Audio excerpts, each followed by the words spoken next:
G'day, my name's Chris. I've been a gamer and collector for a goodly number of years.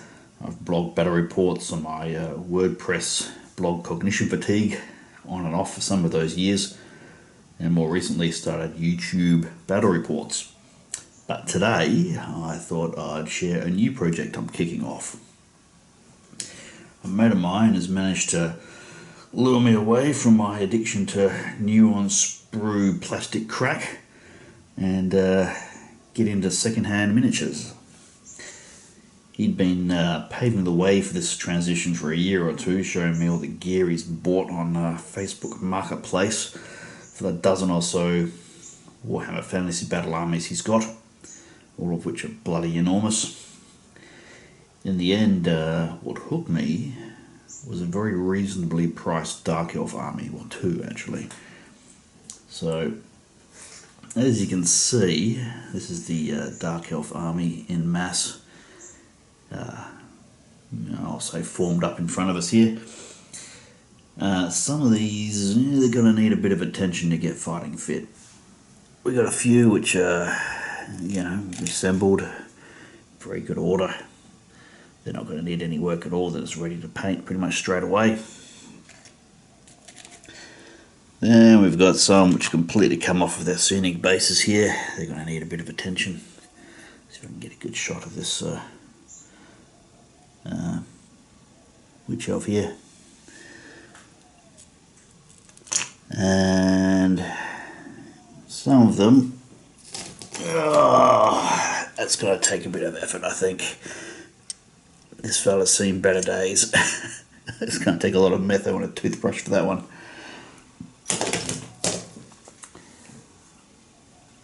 So some of these are going to be spare parts as well.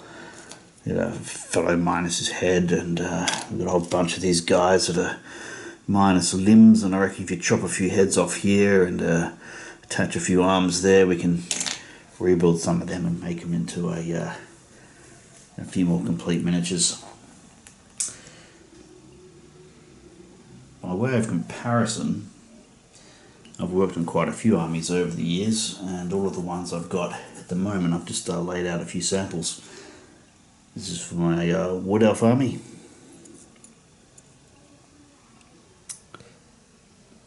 And I've also got some corn. I've only just finished painting all of this army from top to bottom.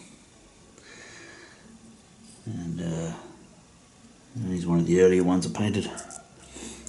Harking back to the early 2000s, you might remember these, complete with the beer steins and lovely little extras that came on those sprues. But all of those came new in box, assembled and painted up from scratch. So these paint jobs are about the best I can manage. These Wood Elves are the best job that I've done on any, I think. This is probably also an early example. But if I start with a blank canvas, that's the standard I can get them up to. I actually used satin varnish for these because of a fuck up with the matte varnish originally on the first couple of units. So they've all come out satin, which has some effects on how much the highlights show. But basically, if I'm starting from scratch, I can make this level of quality. So it'll be an interesting journey to see just what I can make out of a bunch of second-hand guys that need some cleaning up, and some of which will be able to strip down, some of which won't. My plan is to show you how this project was acquired, what I go through in planning out a new army, and the decisions I'll have to make about what to repair, what to ditch completely, and what miniatures I can paint without stripping back rather major repairs.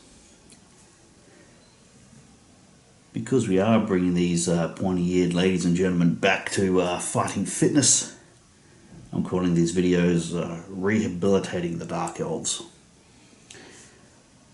So let's get in the guts of it. This is episode 1, Recruitment. So once I'd been recruited by my mate Emilio to buy second hand, I agreed to buy off of him a couple of Dark Elf armies that he'd found on Facebook. And that set us back the princely sum of $200, which is an absolute steal. Now, I traded out some of the figs that came in that $200 with armies. They're actually very good figures. Some of them are pristine, but they didn't fit the theme, the army theme that I wanted. So I exchanged those bits for some other items I needed but weren't included in the initial package, like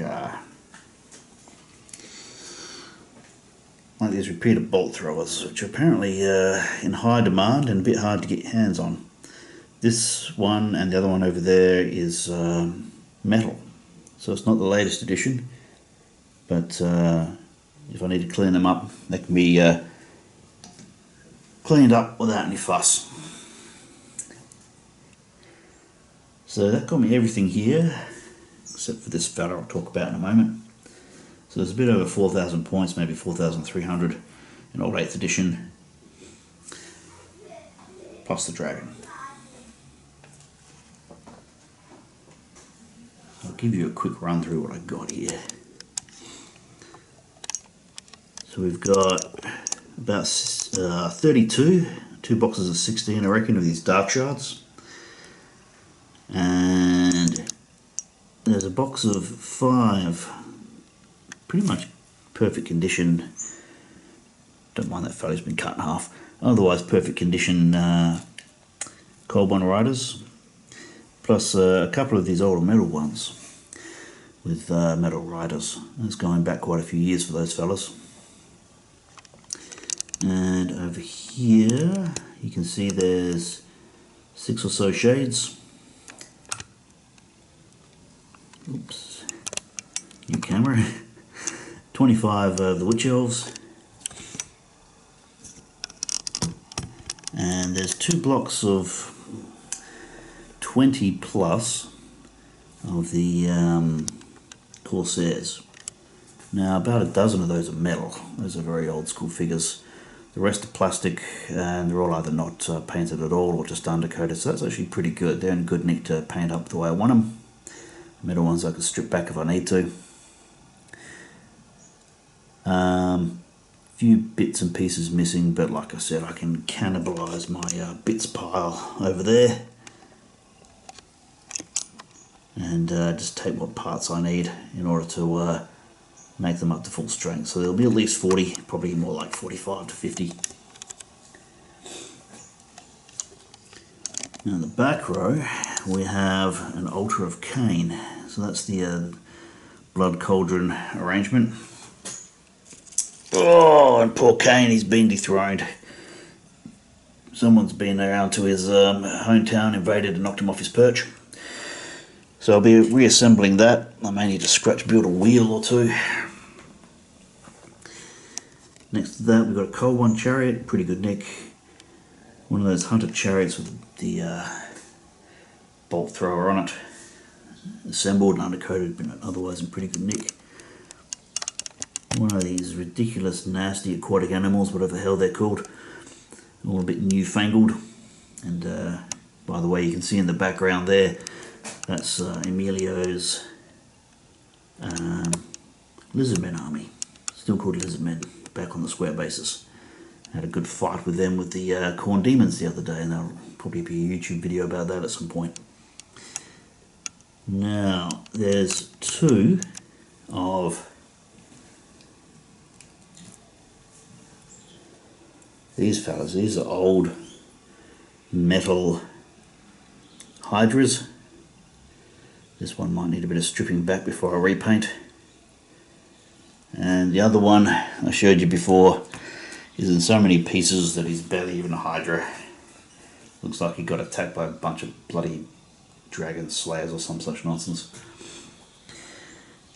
And behind that we've got a couple of repeating bolt throwers. And that's pretty much everything I think I need for this army. I like an army that moves, that fights. I like infantry. Some people like to sit back on the back line and just throw as many bolt throwers at you as possible, but yeah, I'm not one of those guys. I even marched dwarfs all the way across the table just for the fuck of it. So, you know, I think a moving and biting army is the way to go. Now, the overall theme of this army, and I do like to do my armies as a theme, is a Black Ark raiding force. So I traded out a bunch of executioners for bolt throwers. I could probably get some Cold One riders or Dark riders.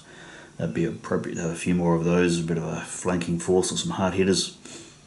But otherwise, these are the sorts of denizens that you might routinely find on a ship or two of Dark Elf raiding forces. And that's the idea anyway. If it doesn't match up with the lore, fuck it, it's my game, my miniatures, I'll make up any story I like for them.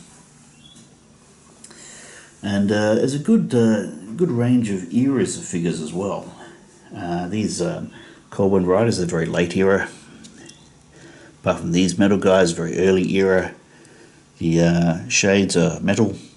They're not the earliest ones. Years ago I had some very early versions of those that looked a bit chunkier. The Witch Elves are all metal.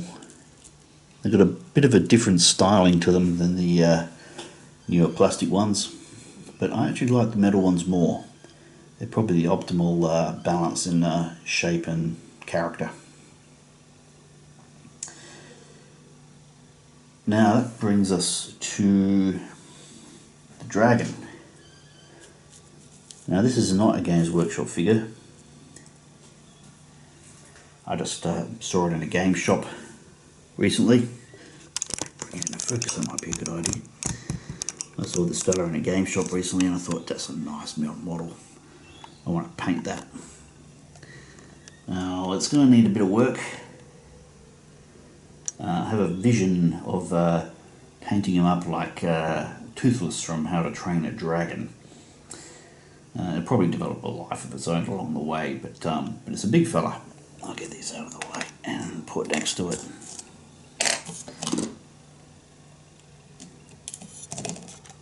The dragon that is actually a high elf dragon, but I painted it green. It goes with my wood elves, and you can see the difference in outright chunkiness between these fellas. We've got Mr. Anorexic supermodel on the left there, and the plus size model on the right. It's more of a Dungeons and Dragons style proportions, which I actually prefer. I understand the Games Workshop ones are shaped the way they are because of the older capacity of lead casting to do a reasonable sized model for gaming. But I'm much more of a fan of the Dungeons and Dragons style dragon shape. And these, by the way, they come in the box exactly like that. So they're assembled, they're undercoated, ready to roll. So I also have this Lord figure, and his good friend and pal that he's carrying around there. Originally I was going to put him on a cold one and have the Lord leading the cold ones, but I reckon with a certain amount of hacking and slashing away at this soft lead or soft plastic, I can make this fella mount on that dragon reasonably convincingly. Might be a hack job, but I just like having a Lord on a dragon, and there's something about that just never gets old. So, with any luck I'll manage to fit that on there without completely fucking up the miniature. Test my skills a little bit, I think, but you got to stretch yourself as a gamer from time to time. Now, I did do up a draft army list, and all of this massive stuff here is pretty much... keep the wood elves out of there. It's pretty much street legal. When I add the dragon, it's going to take a bit of tweaking. I might have to downgrade another Lord somewhere else into a hero to make room in the points allocations. But this should all be entirely fieldable in a 4,600 point game. In the unlikely event I ever get to play a 4,600 point game, in between parenting and my gaming buddies' parenting and day jobs and all of that crap that gets in the way of what we're supposed to be doing with our lives. So that's it. These are my volunteers, my rehab program participants. They're all present and accounted for. We might pick up another box or two of fellas here and there, but in order to make this program a success, we've got everything we need. So for the next video, what I will show you is my paint scheme ambitions and the thinking behind it. I might even get motivated to paint up a demo prototype so we can sort of road test how it might look. We have some headless and armless fellas here that I can paint up without losing any sleep about if I fuck it up. And that's it. We'll give that a go. So these videos, they're a new venture for me. Normally I just post battle reports of Flames of War in Warhammer. So if you have any suggestions for what to show or what to discuss, if you've got any ideas on how to strip paint off of figures or how to go about some of these sorts of projects, let us know in the comments. Share with anyone else who might bother to read comments below the videos. Feel free to like, subscribe if you want to see more, and thanks for watching.